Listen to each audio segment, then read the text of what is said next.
good brands, they take a lifetime. They take a lifetime. And I say so very, not to discourage those that are starting off new brands, but you need to invest your energy into legacy projects. That, by that I mean, start doing things that will outlive you. Start spending time in things that have a long shelf life. Because there are videos, for example, that I did as early as 90s, early 90s, thereabouts, and even the late 80s, that were lifetime projects.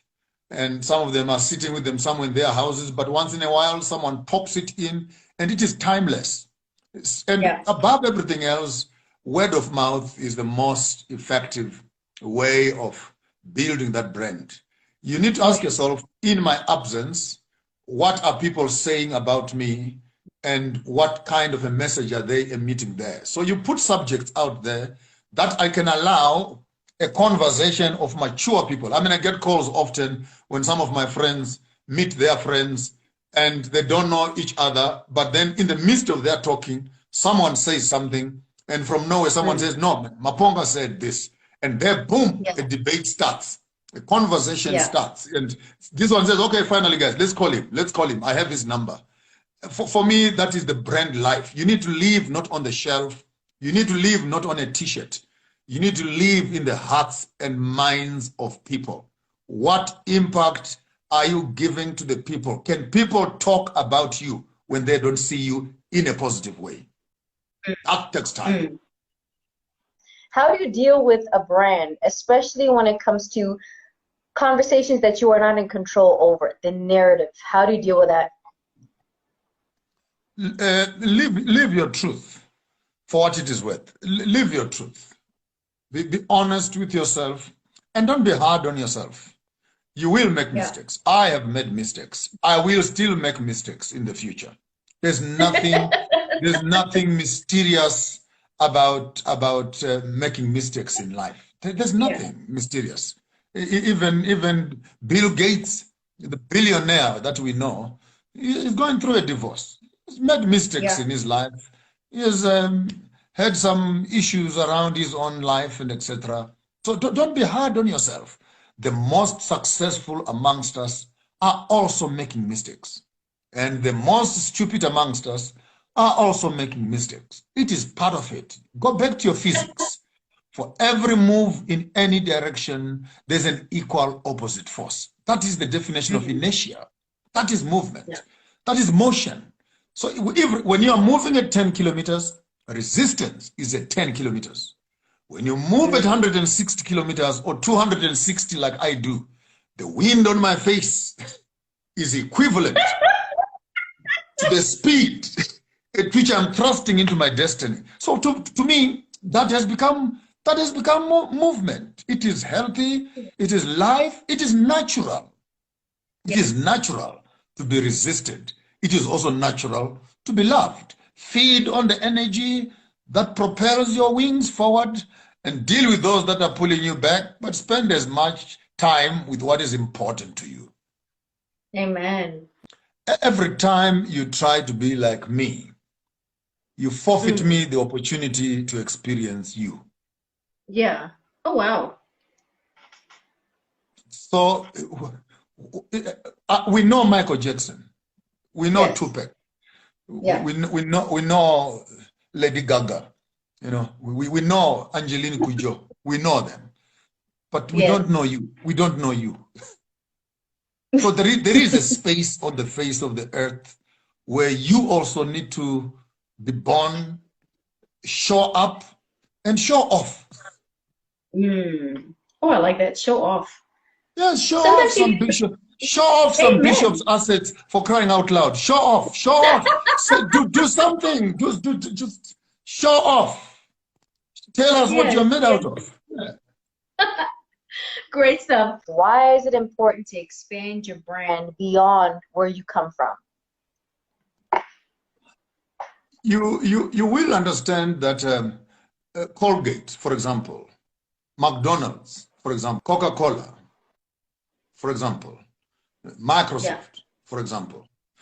When you begin to have a brand, you must know, yes, it starts off with you. It's a ripple effect. It's when you drop a rock in a calm lake and you watch the ripple of your influence begin to move.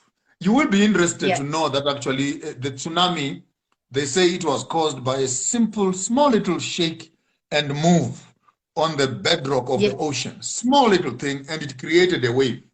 And because there's no mountain or anything that resisted the wave, the more it moved, the bigger it got. By the time it reached the shores, it caused lots of destructions and havoc. When you build a brand, understand that no matter how small it is, if it is given enough space to grow, it is a global brand. With that, not all of us would reach the Colgate, the Apple, the Samsung impact around the globe. But surely you can start in your village, you can start in your town, you can fill up your country, you can fill up your continent.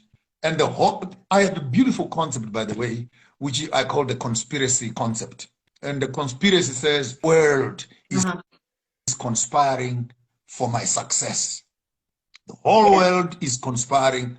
Therefore, that means that everybody in the world, they are my customers. They are my potential clients. Everybody in the world is waiting to give me money. I must just know how to access that money. Therefore, I access the money with the services that I offer. And therefore, you must be in the business of developing your services, but be very sure. Don't go quarreling with people. This is beautiful also. Because the universe, for those who are Christian, God has put some of your resources in other people's hands. And he is waiting for you to go and access those resources. So it has to do with relationships at the end of the day, but be prepared to see your brand grow beyond the imagination and the boundaries of your own country. Well, at the age of 28, I started playing the harmonica and the trumpet, those two instruments. And then I gave myself a goal, which some years I falter, but I can tell you without fail, for the next 20 years, from the time I was 18 or 28, I would give myself a goal that every year I must learn a new instrument. And I spend a year with it. Next year, I'll learn a new instrument and I'll take another year with it. I started doing this and I started collecting these instruments. And so I would be able at my birthdays to bless myself with a gift. And those gifts, and if someone asks me, what gift do you want? I'll always say, buy me a music instrument. This has seen me receiving banduras from Ukraine. This has seen me getting saxophones from Lesotho. This has seen me getting trumpets from KwaZulu-Natal, buying myself harmonicas and mbiras and etc. So you need to be conscious. Brand growth is conscious. That's number one. Number two, brand growth has to do with demand. When you discover that your brand has exhausted its human resource within, it is actually telling you that we need something bigger. So people will tell you what they want. And if it is within your brand's capacity to innovate and change. There's a time I was passionate about shoes, and I created a brand of shoes, genuine leather shoes, crocodile, ostrich, buffalo skins, and what and what. I moved the other day. I was obsessed with Mali cloth. Then I was crazy about hats. I was crazy about walking sticks and accessories. So for me, it is playing within the space of your brand, but allowing those suggestions that are coming in demands. Please make me this, make me this. I would always make one or two. But I've not created a factory, by the way. Maybe sooner or later, when I've made a few millions and I want to retire, I will challenge Paris and start my own catwalk. I won't call it a catwalk. Maybe let's call it desert walk. Yeah, on a fireplace, and we showcase our clothes in the desert. Who said when we are doing fashion, we must always be walking on with stilettos in Paris and Milan? You know? We'll put it in the desert. Good question. Do you ever get angry? Do I ever get angry? They say Yes, you're forever smiling. I do get angry. I do get angry when people undermine my sense of being and try Yeah. to force themselves onto me.